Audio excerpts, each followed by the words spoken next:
இன்னைக்கு நாம் முருகப்பெருமான் பற்றிய முழுமையான வரலாற்றை, அவருடைய பிறப்பிலிருந்து இன்று வரை உள்ள மெய்ச்சில் இருக்கும் வரலாற்றை பார்க்க போகிறோம்.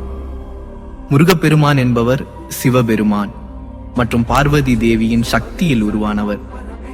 அசுரன் சூரபத்மனை அழிக்க இந்த தெய்வீக சக்தியை சோதனை செய்ய தேவையான சக்தியாக உருவாக்கினார்கள். சிவனின் மூக்கு மூச்சில் வெளிவந்த 6 தீக்கணல்கள் சரவண பொய்கை என்ற புனித நீரூற்றில் விழுகிறது. அங்கு 6 கார்த்திகை பெண்கள் ஒவ்வொன்றாக சேர்ந்து முருகனை வளர்க்கின்றனர். இதனால் அவருக்கு 6 முகன் என்று பெயர் வழங்கப்பட்டது. முருகன் ஒரு நாள் வேலாயுதம் பெறுகிறார். வேலாயுதம் பெற்ற பின் சூரபத்மனை எதிர்த்து போர்க்களம் எடுக்கிறார். அந்த போரில் சூரபத்மனை அழித்து அவனை மயிலாகவும் சேவலாகவும் மாற்றுகிறார். இப்பெயர்ச்சியின் நினைவாக முருகனின் வாகனமாக மயில் பயன்படுத்தப்படுகிறான். இதுதான் சூரசம்ஹாரம்.